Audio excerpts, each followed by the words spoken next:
I really started all of this because I had a completely different career running nonprofits, sort of arts, culture, humanities nonprofits. But I'd always cooked and worked in restaurants and I didn't go to culinary school. I sort of learned on the job.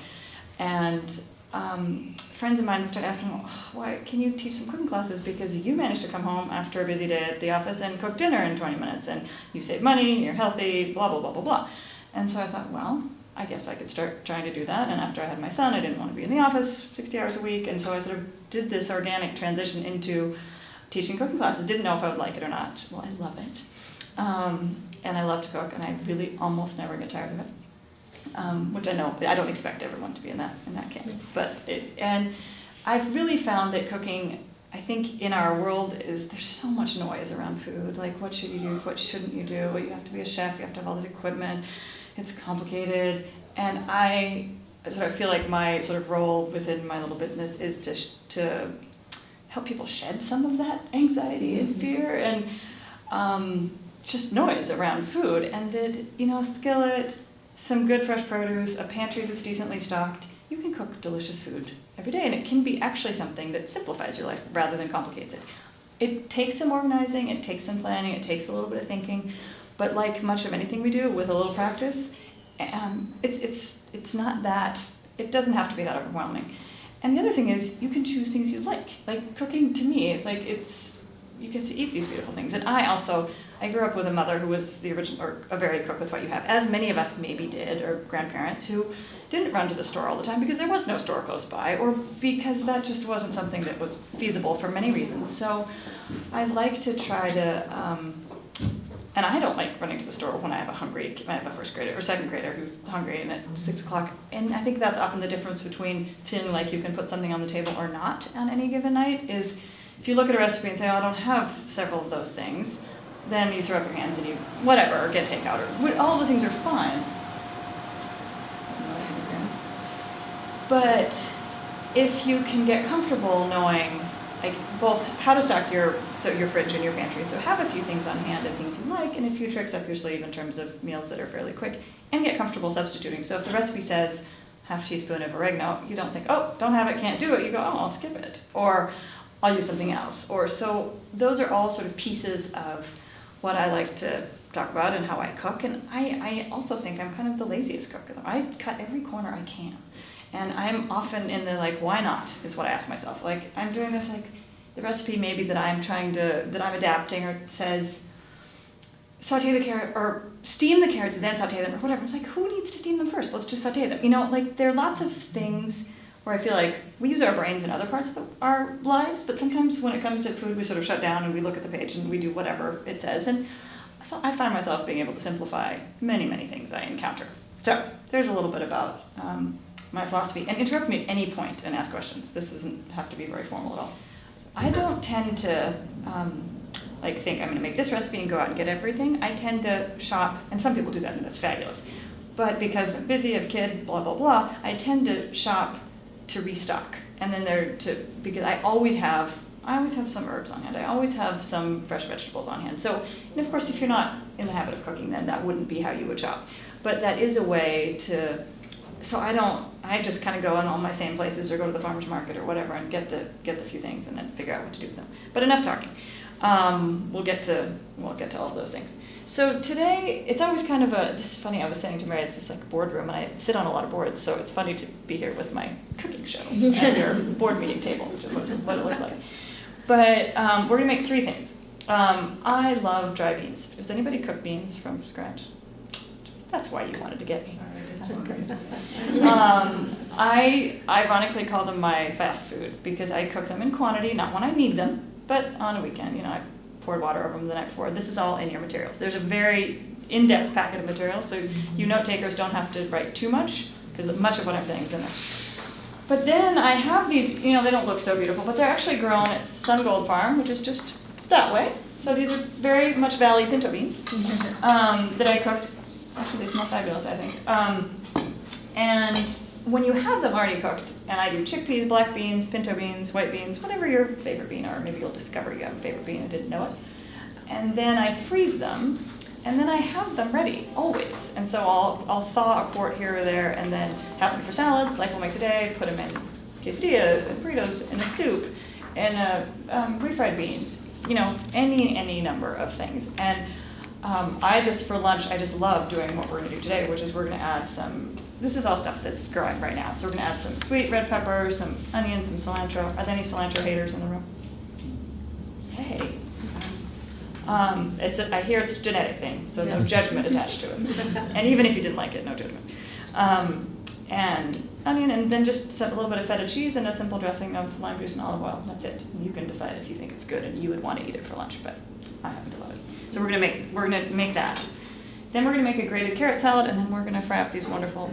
The batter doesn't look so great, but charred herb pancakes, savory pancakes, not maple syrup kind of things we're doing. I use herbs like vegetables. I use them in great abundance. And if you have a parsley plant out back, or rosemary, or the things that do well here, oregano, chives, all those things do very well. And then basil during the hot part of the year, you can add so much flavor and fun. And you actually can feel like you're eating in a restaurant like that. And it's out there. And I buy things like cilantro, which I love. I buy often because I leave the cilantro to the farmers because it goes to seed and it's pain. And I can't quite grow enough to make it worthwhile. So, but having herbs on hand, I think, is a really great way to improve and use them to improve your cooking and just have it be really delicious. So I'm going to add a little bit of lovely red onion here. Not too much so you don't all offend your coworkers afterwards. All the cilantro. Did I get Do you have a favorite knife? This is actually, I do love this knife. This is a Shun. It's a Japanese company. Their U.S. headquarters are in Beaverton, or along I-5, very close. It's a great knife, especially for women. They make sort of the 8-inch chef's knife. They make tons of beautiful knives, but it's a lovely knife. S-H-U-N. A quick note about cilantro. The stems are super tender. I never pick them off unless I don't know. I don't ever do anything fancy enough where I would not want the stem. It's delicious. So save yourself the time if you do that, and we're gonna put all of that in here, stem and all. Cilantro is also, I don't know if any of you, it's an incredible blood sugar regulator. So if anybody is diabetic or pre-diabetic or knows people who are, cilantro is one of the absolute best things to eat. And it's just delicious. This salad is really a template, even though beans are the primary thing in it today.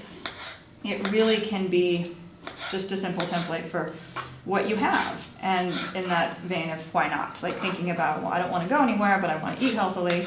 And what do I have? What do I like? And that brings me to a topic, which is grains. Which if I am cooking rice or anything like that, I always cook twice as much as I need. Because then half of it goes in the freezer. Which means then you have an Insta-meal, fried rice, in a salad, into a soup, anything like that. So there are a lot of little tricks like that really, like cooking twice as much rice takes really no longer than cooking half as much. So those kinds of things are, all right, that's lots of stuffing. And now, you see all the lovely stuff in here?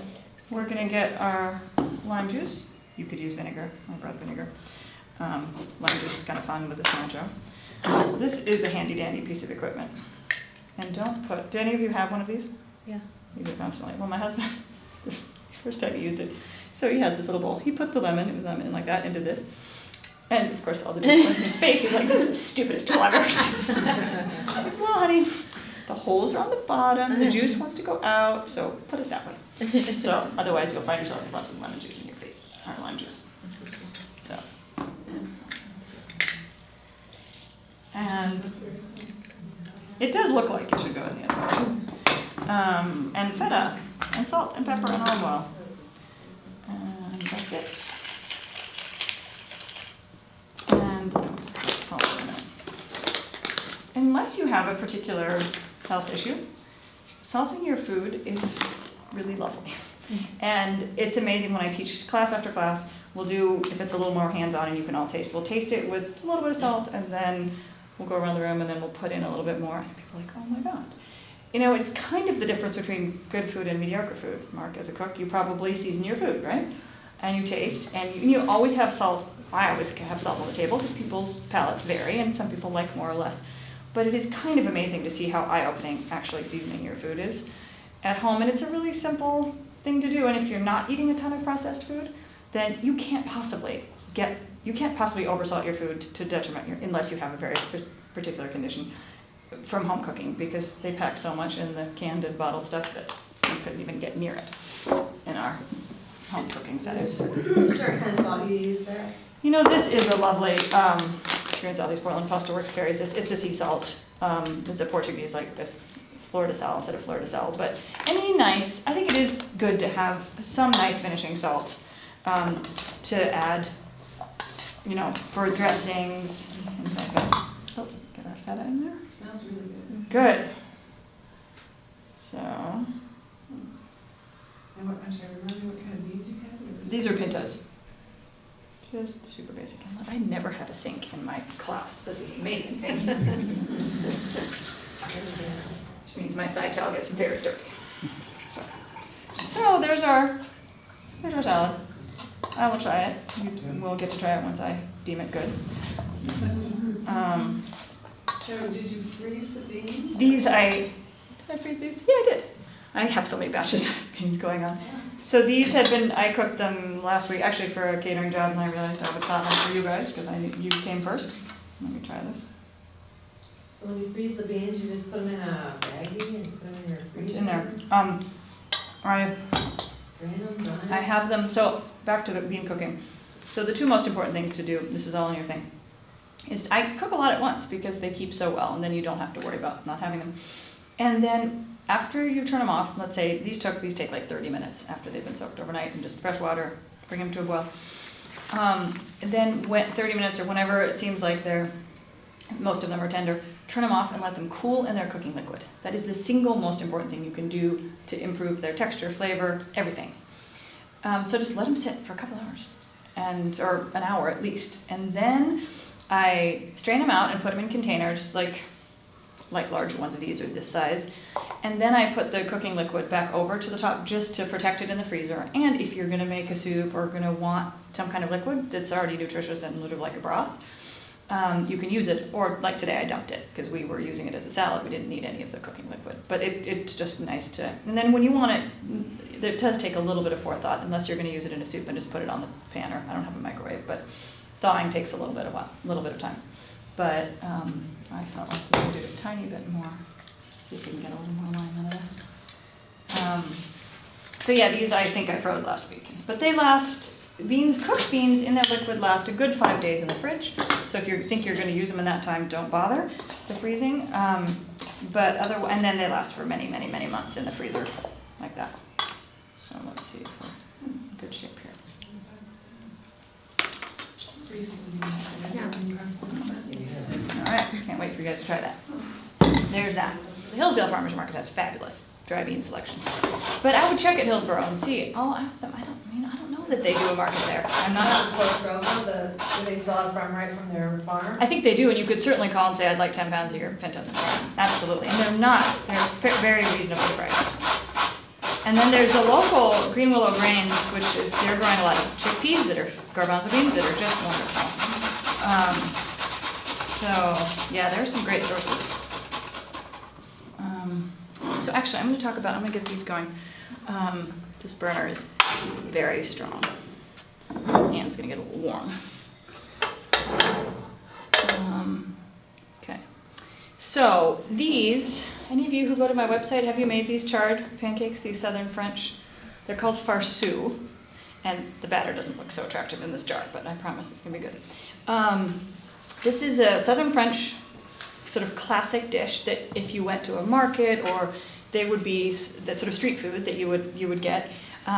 It's basically like a crepe with a little bit thicker, with lots of herbs and chard. So parsley, chives, chard, garlic, onion, eggs, milk, a little bit of flour. So that's what's in here, and lots of salt. Not lots of salt, but it needs some.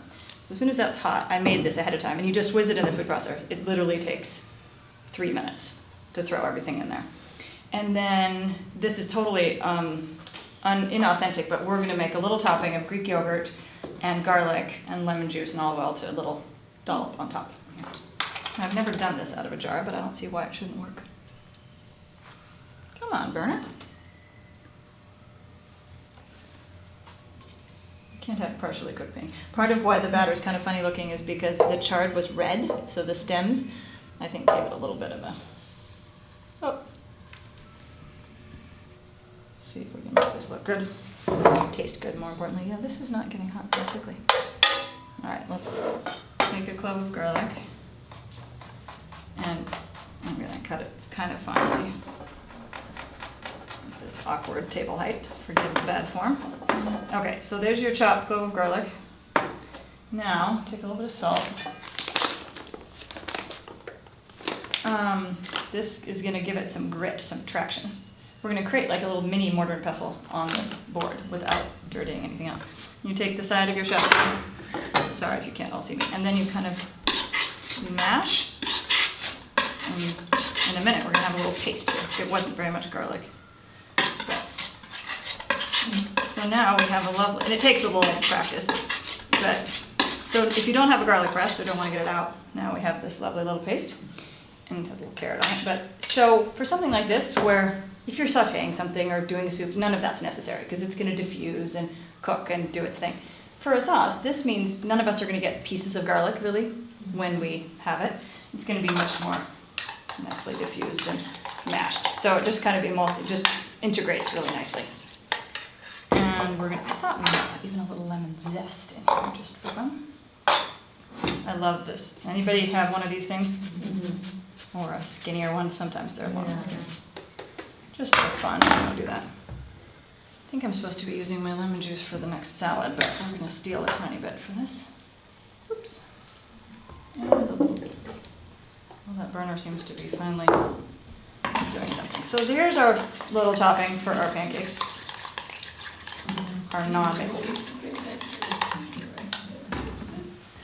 So I shouldn't have put that batter in when I did, because it didn't seize up nicely. Goodness gracious, now they're sticking like crazy. Oh well. Since the name of my business is what you know it is, I never can get away with anything because everyone's like, well, cook with what you have, make it work, figure it out. So there's no room for excuses. So we'll see what, that first batch might be very unattractive. But, all right. Well, those are doing their thing. Now we're going to move, any questions? I've been going nonstop. Now we're going to move to carrot salad. So, anybody make grated carrot salads? What do they entail, or what do they have in them? See, that's the classic American. I grew up in Germany. I do things all oddly and different. But that's the classic. Things like raisins, orange, stuff like that. Sometimes that's okay. I'm not a huge fan of that one for some reason. Probably because I didn't grow up with it. But this is going to have chives, lots of sunflower seeds, lemon juice, olive oil, salt. That's it. And you could do it with cilantro or mint or hot peppers or cumin or, anything. Throw in feta, throw in, I just think they're an incredibly wonderful foil. And kids tend to like them for pretty much anything. We're going to do just the simple version. So I actually make a lot of savory vegetable fritter pancake-like things because if you have people, kids, adults who maybe don't love a new vegetable or aren't sure, if you chop it up and do something like this with it, it's almost impossible not to like it. So it's just the changing the shape of grating the carrot or puree or processing the herbs and the greens. You could use spinach. I say this in the recipe. You could use spinach. You could use kale. You could use chard is the traditional, but anything really would work. Anything fairly tender. So, anybody have a pancake yet? Yeah. All right, you people, you'll get there. Let's check. Oh yeah, these are doing fine.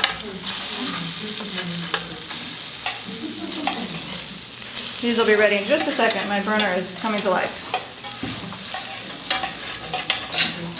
Oh yeah. This batch will be done in just a second. Is there oil in the batter so that it doesn't stick? There isn't. And so I just put a little in the pan, and I never really have trouble with them sticking. I don't know. And this second batch isn't sticking at all. No, unlike a crepe batter that would have melted butter or something in it.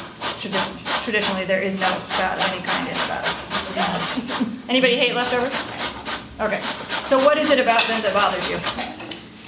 It just seems like when you eat it the next day, it's not as fresh. Yeah. was when I cooked it the first time. Yeah. And Oh, these look perfect. Yeah. So some things really are better the second day. A little bit of jalapeno. Oh. you found it. Now, Anne, do me a favor. Will you dollop those for those other people and then send it that way? I'm going to keep this going.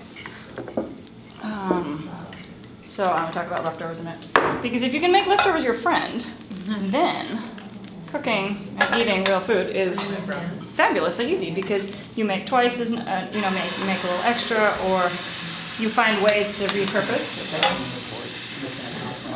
Yeah. Thank you. Oh, that's going to be fun. One went this way. What? I forgot them when we went this way. Oh, yeah. Oh. Get this shake. So, a recipe that I included in your packet, which we're not making today, is a frittata. I think you may have seen it. Does anyone make them already? Joyce makes everything. Which is a classic Italian, like just an egg dish, not an omelet because it's not folded, but you can kind of, like in a skillet like this or smaller, put anything you want in, meat, onions, herbs, potatoes, anything, and then you just beat egg and basically put it over, add some cheese if you want, start it on the stovetop, finish it under the broiler. It's like a 15-minute dinner, 20-minute dinner.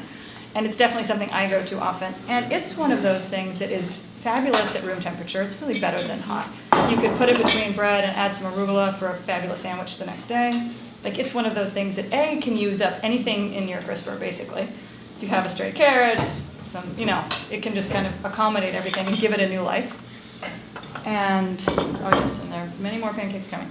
So, and things like soups, like lentil soup or curries or, chicken noodles, the noodles get a little soft, but soups tend to be great the next day or after, and they freeze really well. So I tend to just, like, if I make extra rice, like I do that, my son happens to love lentil soup, but and you can, vary it. Meat, no meat, Indian spices, Italian spices, can be all over the map. I make twice as much, put it away, and then on a busy day, take it out, and dinner's done. Maybe with a salad or something on the side. So I like thinking of ways to economize with time and money doing that. And other side of the table, how are the pancakes? Fabulous. Yummy. Good? A little too weird, or something you might do, actually? No, delicious. And again, I grew up in Germany where egg for dinner was not a weird thing, so I don't have an egg breakfast association necessarily, or exclusively. So, and they're so quick. You can do so much with them so quickly. All right. This is So did you make the savory pancake batter in the morning then? Absolutely. Yep, absolutely. Throw it all in the morning and put it in the fridge. Okay, now we're going to finish the salad. So all the salad is going to get. So good. Oh, there are more coming in just a second. Does it have to go through a food processor if you don't have one? It doesn't, and it's easily, and of course traditionally it didn't, so roughly chopped is just fine. It's faster, so you just whisk the eggs in the flour and then add in all the herbs in them. Or if you have a blender, you can do it in a blender too. But no, it doesn't have to. It speeds it up, but it's not a must. And it's not something that you want. You can see how I left, there's certainly pieces in there. It's not all super fine, which is the way you want it. And how do you pronounce it? Farsu. Not so. Farsu, like that C were an S, and if it were an S.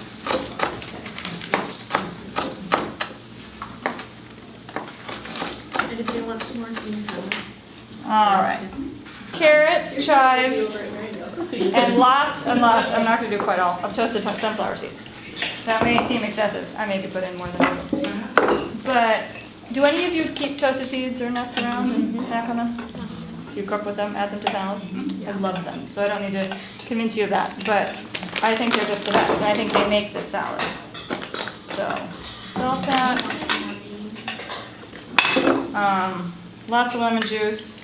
Oh, you wouldn't want that going in your eye.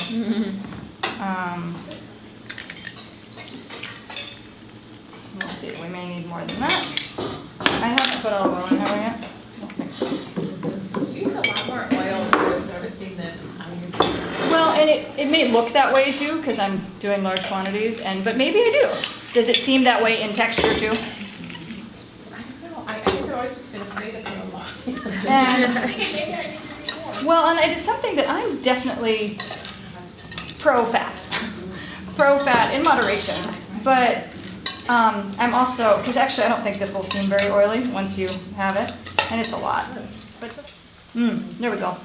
All right, more food coming around. Let's start with those. And more pancakes too. All right, Ann, back to work.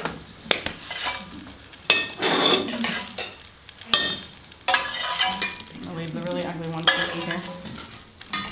And I think we have a few more. Look, I'm not even gonna have to keep you. Okay.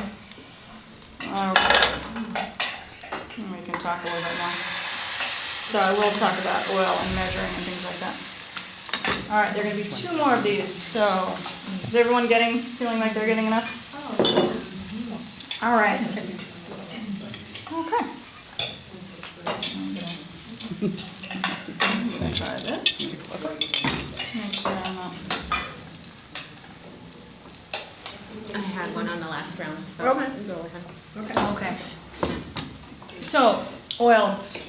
I think, again, I cook with so many vegetables and so fresh and from scratch that I definitely don't skimp too much on, this is whole milk Greek yogurt we're using. It's olive oil. Olive oil is good for you anyway. And it's basically 90% vegetables, so I don't overdo it, I don't think. And it's a matter of taste, but I don't worry about it.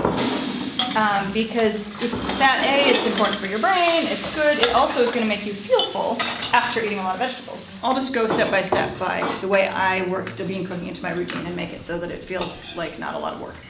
So before I go to bed, just take a big bowl like that, put a ton of beans in. Like I do 4 cups dry beans at least. Okay. But depending on, I go through a lot, and if you're not sure, you don't need to start with that many. But cover it with water. So, let me see if I can see everyone. Quite. And just cover it with cold water by, a fair amount. Because in the morning it may be that you don't see hardly any water, and the beans have come over the level of the water, because they'll absorb a lot. And then by morning, will have absorbed a lot, or much puffier. And then you can either, if you can get to it, or your routine may be different. But I often have them done before I even take my son to school, so it doesn't take that long.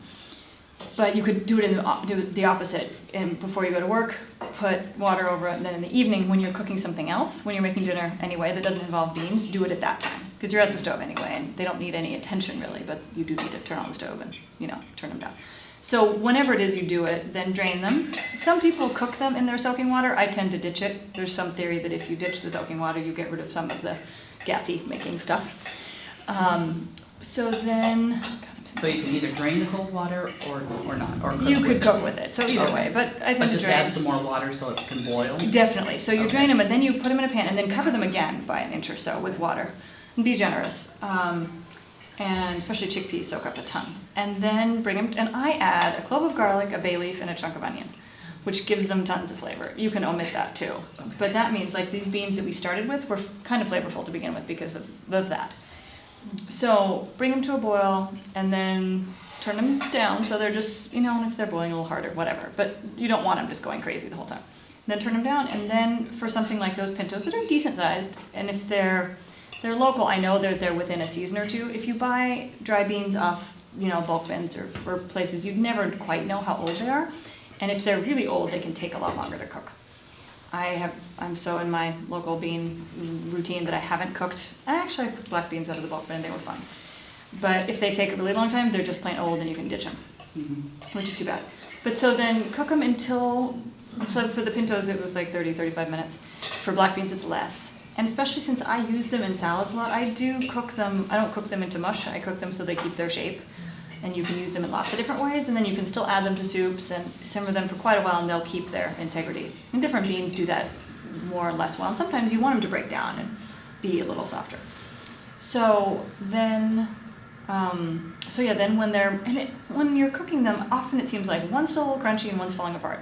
So when you get to that point, just turn them off. And then that's when leaving them in their cooking liquid to cool, they will totally even out. It would seem like they would disintegrate and fall apart sitting in hot liquid, but they don't. And it's been sort of corroborated by things I've read. And then I salt at the end. You can, if they're fresh-ish beans, you can salt at the beginning, but I think it's safest just to salt at the end You too, Joyce? It's hard to get them to cook themselves. Yeah, so salt, add salt at the end, and then as they're cooling in their liquid, they'll absorb all the flavor of that garlic and bay leaf and onion and the salt. So let them sit for as long as you can, and put them in the fridge or not. Again, I grew up in Germany where things are left on the counter all the time, and they do just fine. Nothing really is going to happen to them. They're cooked, and it's not a major food safety concern at all. So then let them cool, and then I either use them, keep some out to use in the next couple days, or I freeze them all, depending on what I'm. Usually I keep some out because I want to eat them. They're delicious. So if you're just going to put them in the fridge, you're going to use them during the week. Yeah. Do you need to keep them In the liquid? Water bath? In the cooking liquid? In the cooking liquid in the fridge? Either way. But Either if way. you freeze it. I tend to put the liquid over. You don't have to, Okay. but it protects them It protects from them, freezing okay. burn. So yeah, I keep them in their liquid regardless, and then I have like a nice slot, big like a spider, like a slotted spoon that I can just take them out. And I would say 75% of the time I probably drain off the liquid and don't use it, Mhm. which if you were really resourceful and crafty, you could keep all that in, but you'd have bean liquid everywhere. Do you rinse something before you use them? Pardon? I don't. Okay. Ever really. Today though, before I came here, I have a sort of fine mesh strainer and I held it over the sink and I poured the beans in and give them a good shake, because for the salad you don't want, But there's really no need to rinse because you're going to rinse off good flavor at this point. You're not going to rinse off excess salt like you would if you were opening canned beans maybe. So yeah, I don't think I've ever rinsed. But if you, for some reason, you could. No, it's just a habit. Yeah. Things you do when you're up on Right. And I'm not anti-canned beans at all. They're great to have on hand and great for snacks. I just think these are more flavorful and they're cheaper and they're better and less salt and all that. And I love cooking. So that's the bean stick. Other thoughts, questions? What did you think of your mini lunch? Excellent. Please, eat it. So how Oh, I have one right here. I will eat it if no one else does. How long is that salad good, like a carrot salad? If you make that, would it last through a few days? Yeah, definitely. The sunflower seeds will change texture a little bit. They'll lose a little bit of their crunch. But no, that'll be great for I'd say, I don't know that I've ever kept it past 3 days, but I think 3 days would be totally fine. So if you knew you were going to do that, you could just put seeds on as you eat it. You could absolutely do that. And it's not that they're bad, they're just not quite as crunchy. Have you ever made the pancakes with like almond flour or? I've done them with a gluten-free flour mix. I've done them with whole wheat. I haven't done almond. That would make them sweeter. Okay. So you could certainly try it, but it might be fine. But it's quite, almond flour can be pretty sweet. But I've definitely done it with other flours and they've been fine. Because it doesn't have to rise. It doesn't have to do anything that it's just a binder. Really? So, they work great with lots of different kinds of flours. Do you freeze quinoa too? Can you freeze I'm quinoa? trying to think if I have frozen cooked quinoa, and it's fine. Just like barley and rice and things like that, it works fine. Quinoa cooks so quickly that I don't tend to do it very often because it is really easy to do a pot, just 15 minutes and it's done. So I've only... Good salad with quinoa. No, exactly. And I do a black bean salad with quinoa and avocado and, it's so delicious. So yeah. I think it does, but I tend not to because it cooks so quickly. Yeah. So, do these things seem like things you might emulate at home? Absolutely, thank you. So if you were going to give a suggestion to somebody starting with a CSA, would you? Yeah. Aren't there size? Yeah, different share sizes. Share different sizes? farms. Yeah. Like maybe start off slow a little Yeah. bit because you're not sure. And that is a good thing question about CSAs because it's a commitment to sign up for a CSA. It means you have to cook a lot and regularly, and you have to be willing to cook with what you have. It's not like you're gonna get your asparagus in September. Like you're gonna cook with Japanese turnips and collard greens and peppers and whatever happens to be there, and it'll be things. That's why I developed this whole thing because people didn't know what to do with all that stuff. And it's beautiful and delicious, but it's not so accessible. So the site is organized alphabetically by vegetable. So even if you don't get a CSA but want to cook a greater variety or shop at the farmer's market or want to be able to know what to do with the Brussels sprouts or the fennel or the fava beans or whatever, it's sort of all in one place. And it has a page about each vegetable, kind of a little bit of a approach to it and what it does well. But a CSA, there's a farm called Our Table Farm, which is in Sherwood, that does really mini CSAs. They're like a one person. And they're signing up people. And they actually go almost year round. They're like 8-week chunks, so like you can try it for 8 weeks. It's called Our Table in Sherwood. And I don't know where all their jobs, where do you live? Beaverton, but we're Shoals Ferry side, so we're closer to Sherwood. So yeah, that may be a good one for you, I'm not sure. Okay. Just a thought about CSAs, I did those for years, that Yeah. I wouldn't recommend buying a half if they offer them still more expensive. It's better to go in with somebody else, to split it with somebody else who wants to try it, and that way if you're gonna be out of town, or something's going on, you can't go pick up your half, you can just tell the other person to take the whole thing. Right. Yeah. And it depends on the farm. Like SunGold went entirely to what used to be called their half share is now their regular share. So SunGold is a great one too, and you could It's not try. No, but they do. I've been out there a lot, and they don't spray. They do get drift. That is true. They do get drift, but and Gathering Together's share is fantastic. Gathering Together Farm out of Philomath, and I would totally recommend their half share. I think it's not expensive, and I don't know how they do it as cheaply as they do. And so beyond, I write for them a custom thing, and I get their half share, but their half share would be more than, and they don't have anything smaller than a half share. And their half share, I get through every week, but I don't know. Beginner, no. I wouldn't. I think it'd be too much. Okay. Yeah, they're amazing. There are lots of incredible CSAs. And there's actually Pumpkin Ridge Gardens, which is out this way too, which is year-round. They deliver to your doorstep. That's Pumpkin Ridge. Pumpkin Ridge. Year-round to your door in a beautiful basket. Pumpkin Ridge Gardens, I think. So, What do you typically run? Like, what's the Pardon? average price? you know, they really vary. They really, really vary. And I would say Joyce's, the 47th Avenue is towards the top. And so is Sylvia. And Sylvia Island Organics is, so like, Laura's full shares, what are they? They're like pushing 1,000. But if you break it out over the number of weeks, and then that's basically what you buy in your produce, it's still way more economical if you were to track your regular spending, I would imagine. It is for most people. So I think Gathering Together's is 500 maybe, and they're like 22 to 30 week seasons typically. So it's a lot of food for a long period of time. So if you do the per week, they're like $15 to $20 a week. So if you think of that as your produce budget, it's very You know, inexpensive. more than one person can go, what our family can Right. half share too. When we first tried this, Right. we were one of 5 families that split one share just to see what it was like. Right. There's no reason we have to Yeah. take the whole thing on Yeah. all at once. You definitely can start smaller and do that. But yeah, it forces you to cook a lot, and it can be great fun, and it is not for everybody. So it's definitely, and I'm very clear about it, saying, no, this is not the only way to eat locally, but for some, it's fabulous, and they become so devoted, and that's just what they do, because in a way, it saves all the decision making in the grocery store. Like, that's what you have. Someone else made that decision for you, because that was what was ripe and best at that time. And you have to stock your pantry with other things, but all those decisions were made for you. And there are lots of farmers who I do trust to do that, and be like, happily, I will take whatever you think I should have this week.